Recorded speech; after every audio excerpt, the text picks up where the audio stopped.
So I am so excited. I am with my best Texas client, Nick Malamura.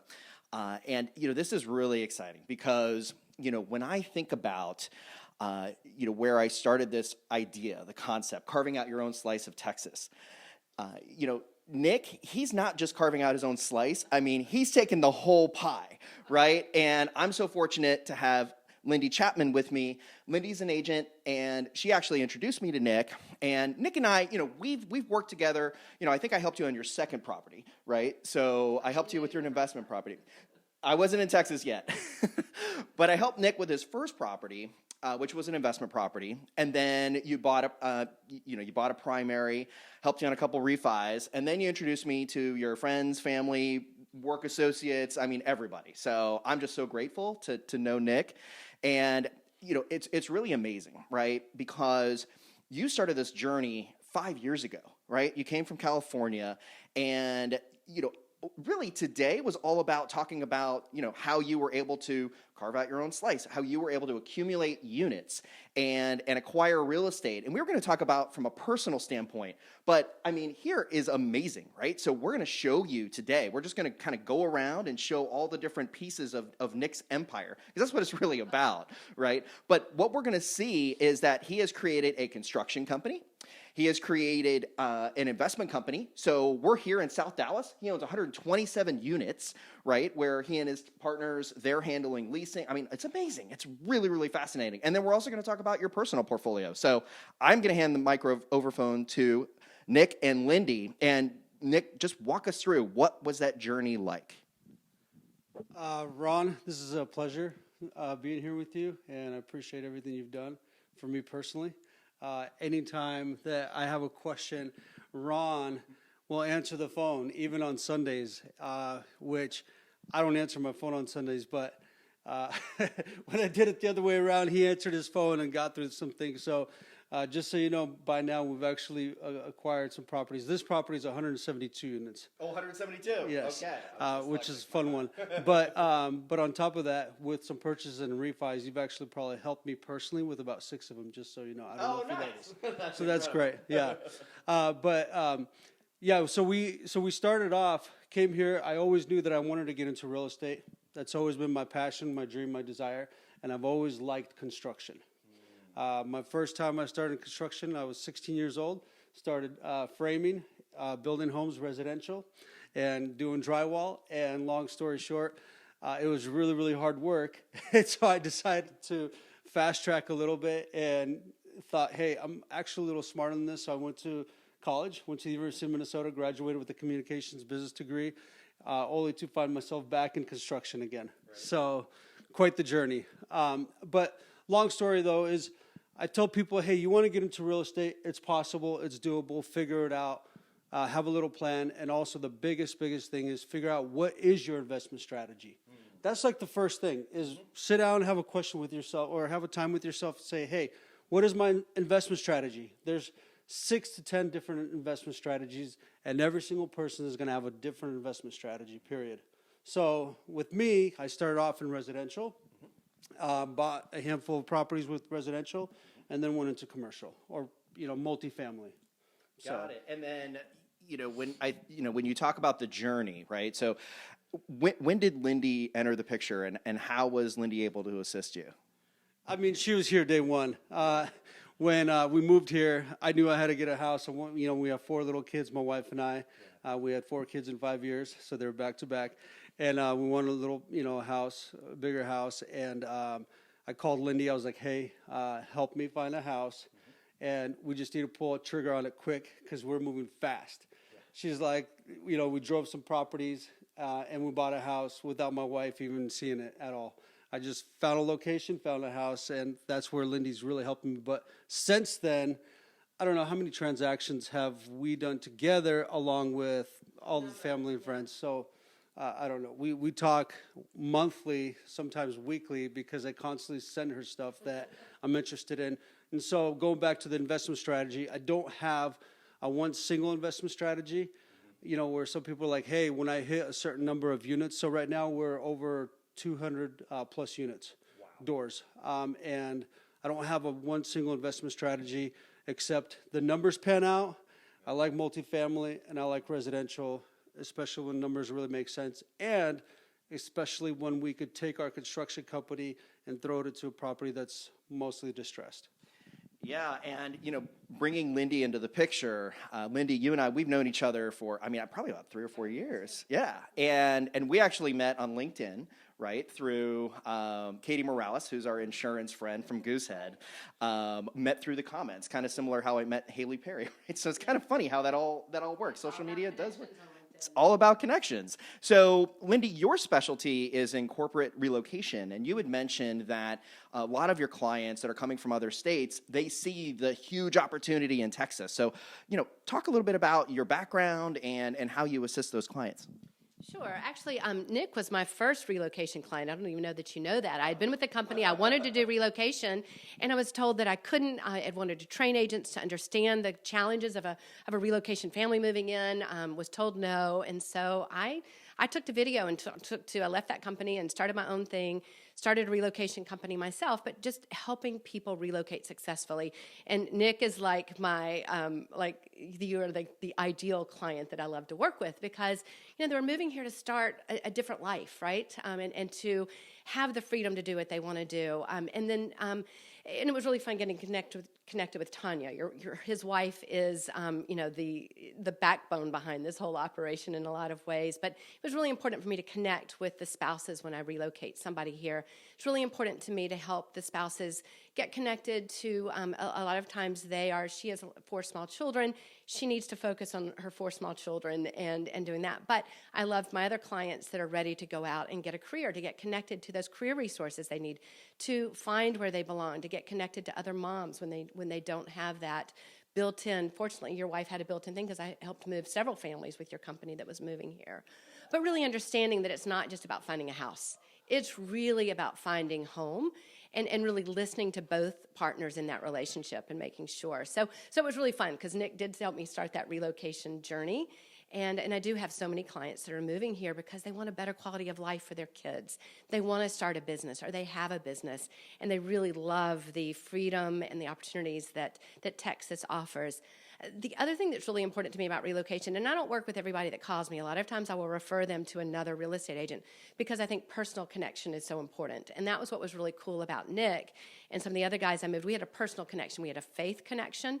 His faith, and I love so much of why he's building this empire and this piece of the pie, is because he loves giving back, and he has a deep faith in God, and so having that personal connection with somebody is so important, and so that's been a really fun thing to see, that it's been much more than a business. It's really been partnering with somebody on their next journey in life.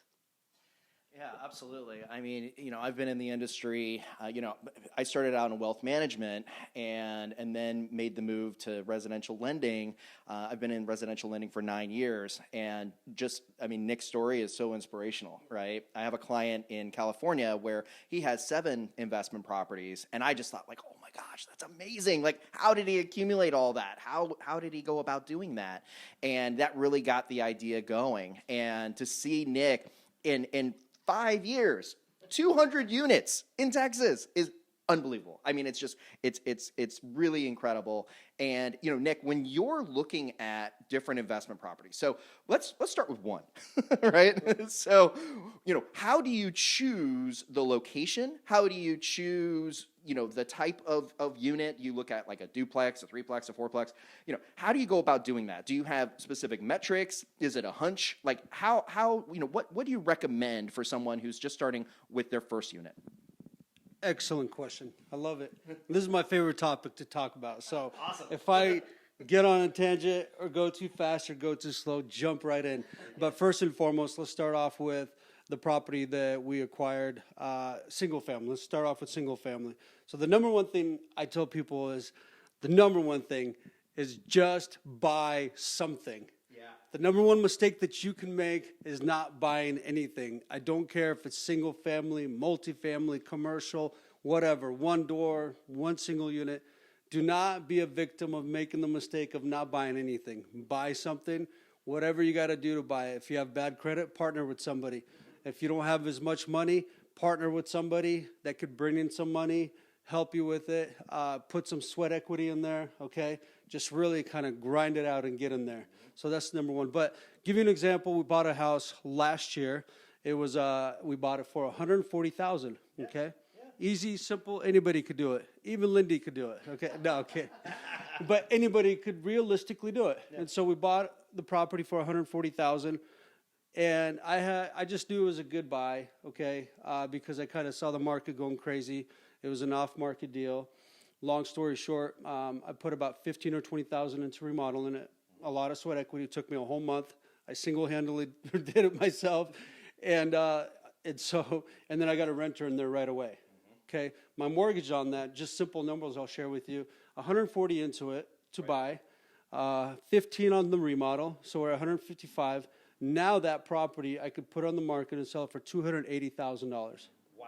And what's the new rent now that you put all that in? And it rents out for $1,800 a month. Wow.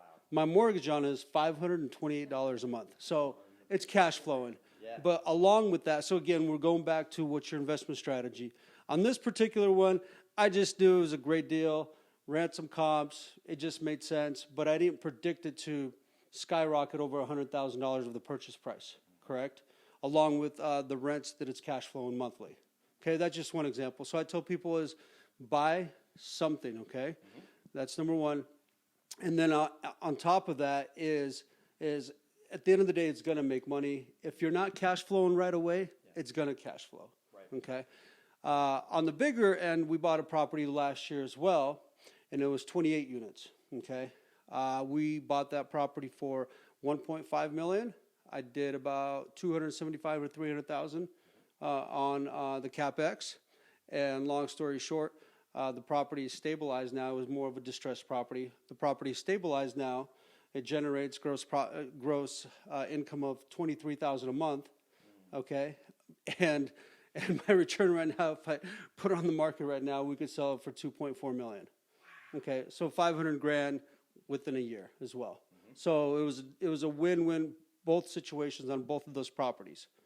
The only thing I tell people is you will make a profit. It will happen, but be patient, mm-hmm. Okay?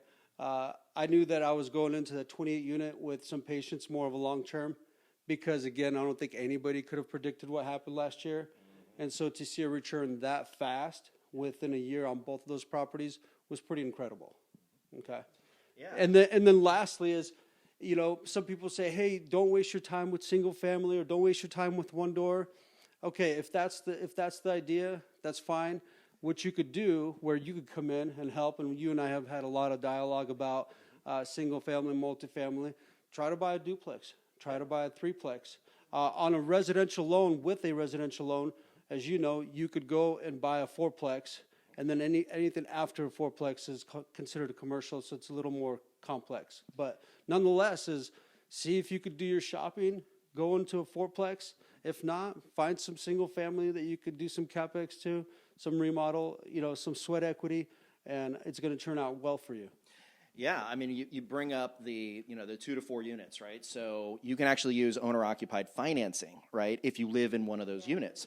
So the ideal situation to get started, you could put down as little as 3.5% with FHA, right? So you could put down 3.5%, get a duplex, move in, rent the other one out immediately, do some renovations, and then once that lease is up, then you can actually charge higher. You've increased your value, and at that point, you might be in the position where you can then move on and go buy a single-family home or a condo or what have you, but now you're left with 2 units, right? But you're buying a third. So you have just multiplied all of your, and anybody can do it, right? It just requires the right team, right? And that foresight and just looking out. My wife and I, so we moved here in 2018, and one of the things that it was really funny because, I was talking about a podcast that I did back in the day, right, in California.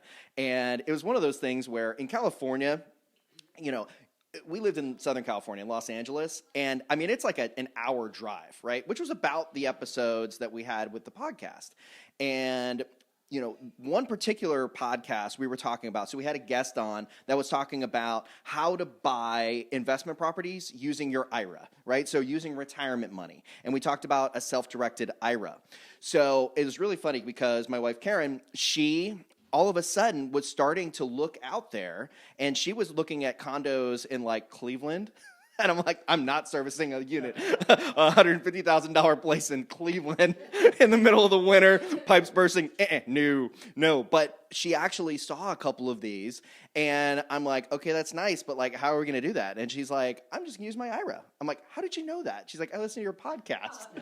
I'm like, you never listen to my podcast. I just had it playing in the car. But that's the idea, right? Just to get started, right? Is to kind of, bootstrap it and get going. And once you get one, we got that in 2019, and then we bought our, place where we live in 2020 last year, was a new construction. And we've got that bug, right? We're looking to acquire more units, and we just want to be like Nick. At the end of the day, we all want to be like Nick. That's our goal.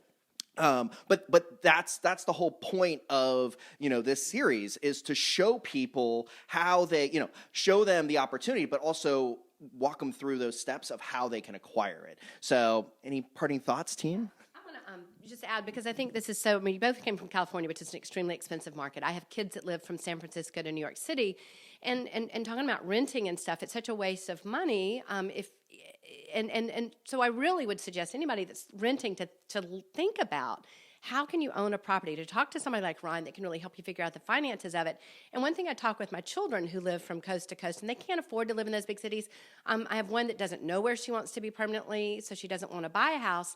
But one of the things that I've heard for people like that live in those expensive cities is to rent what you own, but own what you rent. And so if you live in a city, if you are in California, you haven't made it to Texas yet, it can be a good opportunity to think about buying something, investing in that property, and then you've got a property that you own. You may not live in it, but you have a property that you own that you can then, you can rent it out, you can make that money, you've got an investment, it's real property, and then you can continue to rent where you are. Because a lot of times when you are in an expensive city, you can't afford to live in what it is you're renting. And there is a quality of life issue. But if you can start renting or buying up properties that might be where you live, it's a great way to get started. Yeah, absolutely. And, part of that is, so what I've noticed with Nick is, so he'll buy a property, and we're talking either an investment property, or if you're going to buy a primary residence, you'll start out with a 30-year fixed, right, to get in, right, just to get in. But then we're going to optimize your portfolio, right? So, one of the best strategies I think we did, and we were able to catch the market really well, right? But that was taking it from a 30-year fixed, where you bought it earlier in the year, we waited the 6 months, and then you refied into a 15-year, and the rate was pretty amazing, right? So, but that's part of that strategy. So, once you acquire that unit, how do you think about, aligning your finances so that you're paying things off quickly and you're really saving as much interest as possible? Yeah, by the way, we crushed it this year. Yeah, we did. This is like the A team. What happened is, I'll share this story because it's so fun and awesome. Okay, is we bought a house this year in January. We got it under market. Yep. In February we closed, and it was for $420,000, and we did the 30-year fix at 3.7, something like that. 3.7, 3.8%. And so 420, we purchased it. Lindy, can't speak enough about her. This is why I call it the A team, is because Lindy, we negotiated it, we positioned the deal. The first day that thing, we made out cash offers, we made out multiple offers. it was absolutely nuts. The first deal the first day that deal hit the market, it went nuts. The numbers, because you could see how many people are looking at it, were like in the hundreds, and there was, I think, 7 offers the first day, right? You want to speak to that? I was going to say, one of the things that's been really fun about working with Nick is it really is a partnership. He finds the houses, he sources them, and I would say find a real estate agent that you can partner with that way, that doesn't take offense to it. The thing is you've got everything you need in the palm of your hand today, and so taking charge of it, and then that takes something off of my plate. right? And so that's one reason we can crush it together, because I just automatically say, kind of 1% of this deal, you did 1% of the work. So let's use that money to get you this property, because you did the work. You found the house. Now, that was the second property. The first one you found, I was kind of like, glad we got out of that one. But this was the right house. And so it really is a partnership. It's really, it's trying to figure out, what's the right win for him and making it work. But today, when the client is doing so much of the work, find a real estate agent. If you're doing a lot of the work, find a real estate agent that is willing to tailor those services and to tailor those commissions to make it work for you. Yeah, and it's interesting. So, when I think back to that deal, I mean, it was right around Christmas time, right? So it was in December, and we were opening escrow, and actually even before we opened escrow, Lindy shared all the details, and we talked about, okay, can we do this in 30 days or sooner, right? What are those contingencies? So we had that conversation, which is so key, right? So as a lender, I don't just pre-approve somebody and say, okay, you're good, go find something. We actually will be strategic and tailor make every single pre-approval so that we have current rates, so the client knows what their actual current rates are, but also I'll have that conversation and we'll talk about what it's going to take to get that deal. And then I'm going to follow up with the listing agent once Lindy sends in the offer, and I'm going to tell them how amazing Nick is, but I'm going to have that entire file in front of me just in case they ask any particular questions, right? But I'm going to talk about the strengths, right? We're going to talk about the fact that he's a repeat client. We're going to talk about how he makes great income. We're going to talk about great credit. We're going to talk about all those items, and we're going to talk about, from a lending standpoint, that we're fast, we're direct lenders, and this is how we're going to get it done, right? It's not just sending in a letter and the listing agent's going through these and sifting through, and then they're at that point, especially if they're not experienced, they don't know one offer from the other. We're just making their job easier, right? We're selling Nick. We're selling his offer, and that's what's really key. So you were continuing. So you started with the purchase. You got the home, and then you did some work to it. And that's the other big thing is I can't stress that enough, and you've kind of you're nailing that point home, is having a good team, okay?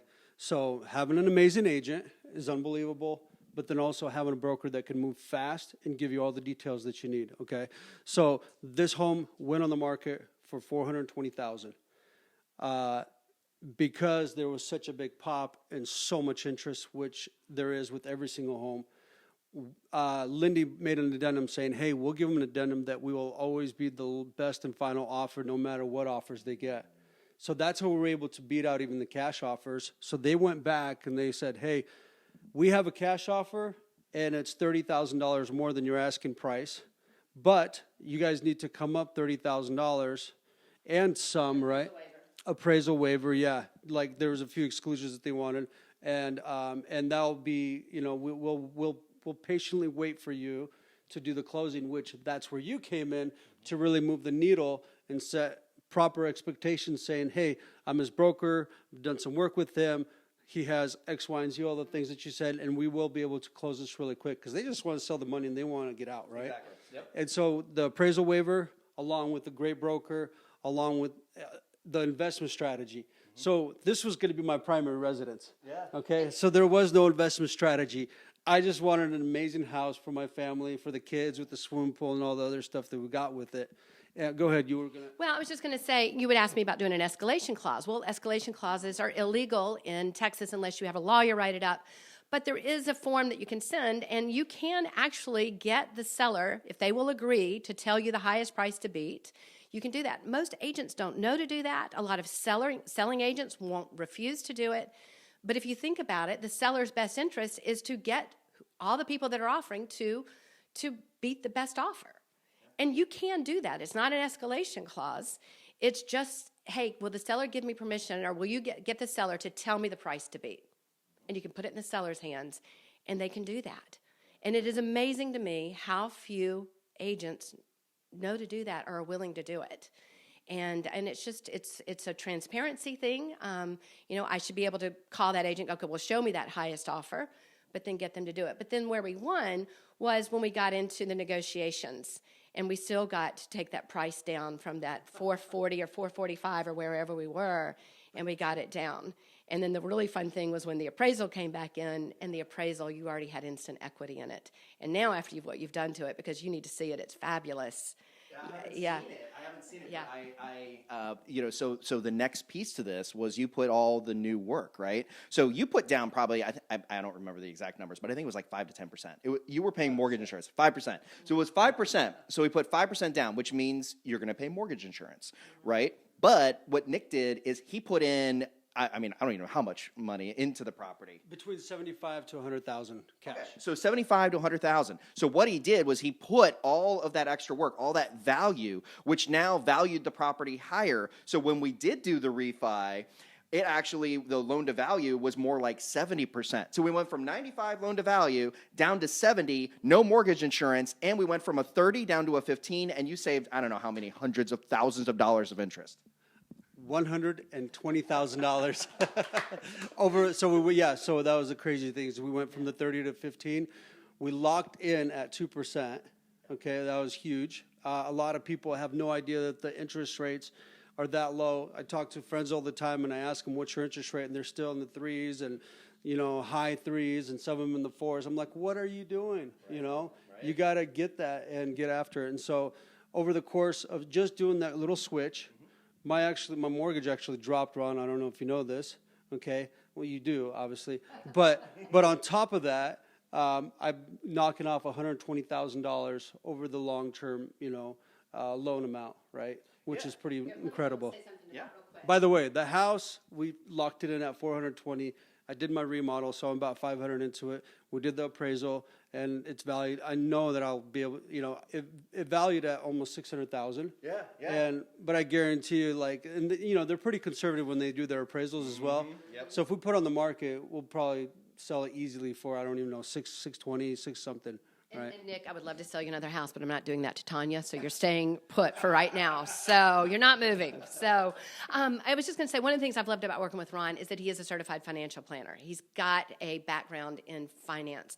And I think that is so important, whether it's your lender or your realtor. I mean, lenders and realtors are notorious for being nice, likable people. They're good at marketing, which we both have a marketing background. Yeah. But understanding the financing of things and understanding just the value of that equity or that investment. And that's one of the reasons I've really enjoyed partnering with you is because that's the most important piece of the puzzle to you. And at the end of the day, that's the most important thing to the client is protecting that investment, making sure they are getting the best value possible. I really appreciate that. I never did earn my CFP, even though I did have that opportunity back in the day, but I was a financial advisor, right? So I worked for Merrill Lynch for years. That's kind of how I started in personal finance. Before that, I had 10 years of advertising and marketing and business development. So like doing things like this, right? So videos and all of that, that's really exciting, and I love doing that. But from a financial standpoint, I don't forget what I learned back, when I was a financial advisor. So I say that I moved to the other side of the balance sheet on the debt side. But at the end of the day, being able to look at both sides of the balance sheet. So you look at assets and then see how you have the debt and see how they work together. And then having, amazing agents like Lindy that can help identify those opportunities and get us in those deals and be strategic. And, Nick and Tanya are able to kind of just, kick back and manage their empire. I mean, that's what it's all about, right? At the end of the day. Absolutely. And swim in that fabulous pool. It was a great summer for the Malamura family. Yeah,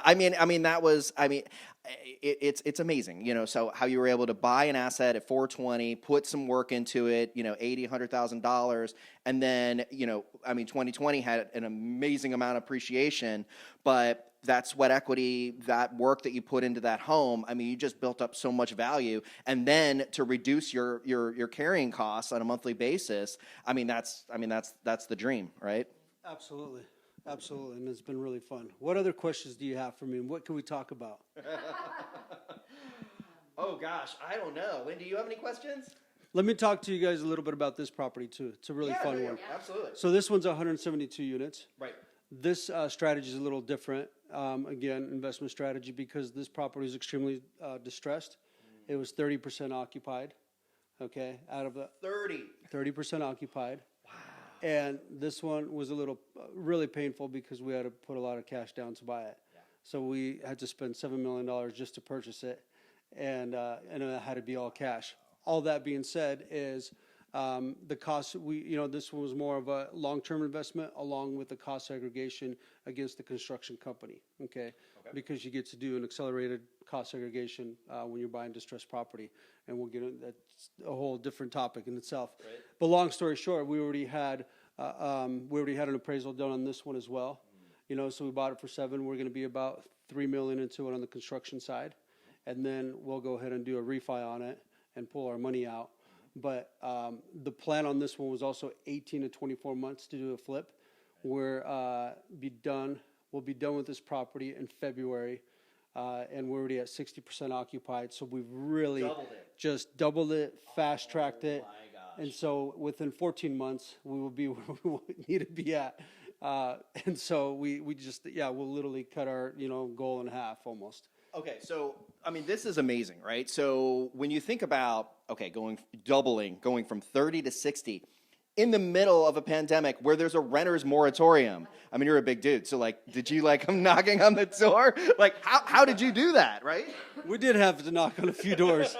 We actually, it was 30% occupied, okay? But the good news is there was like the restrictions and stuff, but there was a lot of different ways and restrictions in working with people, and kind of like showing them the human side of it.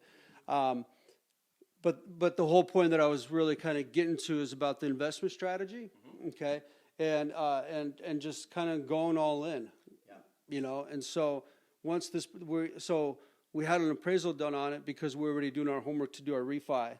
And in the current condition, the appraisal came back at between 12 and 13 million. They're trying to quantify it, but at stabilized forecast, it's at 15 million already. Okay, so 15 million. So what did you start with? So we bought it for 7. You bought it for 7. Yes. Oh my gosh. Yeah. And it's not like you didn't just go in, flip it, and paint. You actually added a lot of value, right? And you gave that pride of ownership, and the tenants, they enjoy that too, right? So they have that pride of ownership. We're right now in one of the models, and we're going to be kind of walking around looking at the different properties. But what were some of those added value pieces and amenities that you added to the property? Huge. Everybody knew the property within the area that it's just kind of a bad property, ran really bad, bad management, cars broken in, all that other stuff, right? We came in, the first strategy was to clean it out, make it secure, make it safe, and we created a buzz by doing all the exterior buildings first. Yeah. We painted them. Something so simple, you won't believe it, Ron, landscaping. Oh my gosh. How about just trimming your trees and cutting the grass? Right. When we came here day one, the grass was up to my knees. It was unbelievable. But it was cool, and so it created a buzz. And so it wasn't just paint. We did nice windows, screens, painted exterior, interior floors, updated HVAC systems, so does it look like the hood of hoods, right, where everybody's got a window AC. The other thing is we did a lot of cool little touches with the LED lighting, simple stuff. The other, like making sure your toilet flushes, right? That's great. Yeah. And then one of my favorite features, which cost us a lot, was granite countertops. Mm-hmm. We went into a D- property and took it up to a C+ by just granite countertops. Like the kitchens look phenomenal. It's kind of a kitchen you want to be at, which you would see in like an A class. Yep. So just little tweaks like that will go a long way. It costs a little more on the front end, but the longevity in that, it doesn't just look good. It actually will last a long, long time. So. Yeah, and when it comes time to sell, you're going to look for that in the seller, right? You're going to look for a seller that is also going to take that pride of ownership, that's going to take care of your tenants. Because you work here, right? This is family now, right? Absolutely, yeah. When we came here, we didn't see any kids playing outside.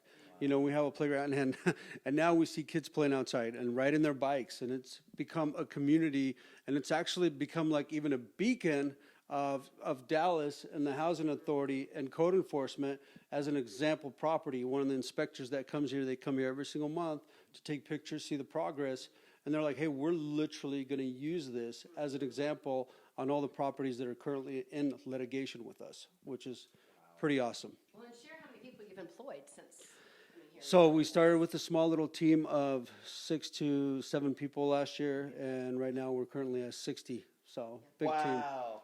But I love that from the standpoint, again, of moving here from California, and you've moved your brother here to work with you, you've moved other people here to work with you, and just, the economy of that and the opportunity for that has been really fun to see, how he's added the value that he's brought. So when people talk about people from California and worried about him coming to Texas, Nick's the kind of guy you want to come here. Yeah. Right? Because he is adding so much value in so many different ways, down to the micro level to the macro level. Yeah, absolutely. And, a lot of the smaller properties, I was able to do a lot of that myself, sweat equity, financial, everything else. On some of the bigger stuff that we were buying, I have a partner in this as well. So it's not all by myself. Right. So I want to give credit to whom credit is due as well. So I have a partner in this. And that's also, talking about having an A team. Like you guys are part of the team. My partner, he supports everything that we do. We literally talk every single day about all the different moving parts and things and strategies. And he's been extremely, extremely supportive and trusting all across the board. Okay, which when you're in a partnership, it's like a marriage. You're in a covenant relationship, We actually don't call it a partnership. We actually call it a covenant relationship, So, and then, yeah.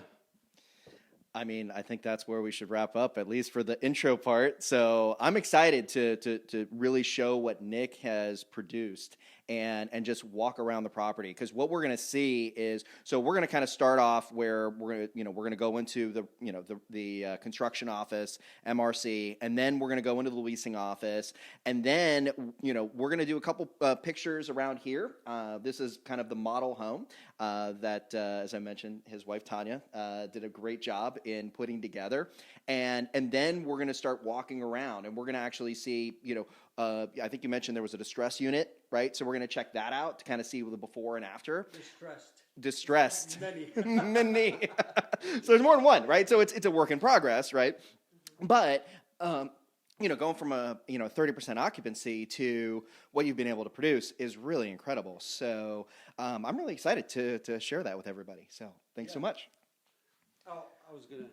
Well, yeah. The other thing that I wanted to share about, which is really cool, is some of the goals that we have as a company growing. So we have currently 3 more deals that we're negotiating and working through that I'm really, really excited about. And so we, sometimes people are like, "Hey, what's your stopping point or what's your end goal?" And I don't think I have a stopping point or an end goal.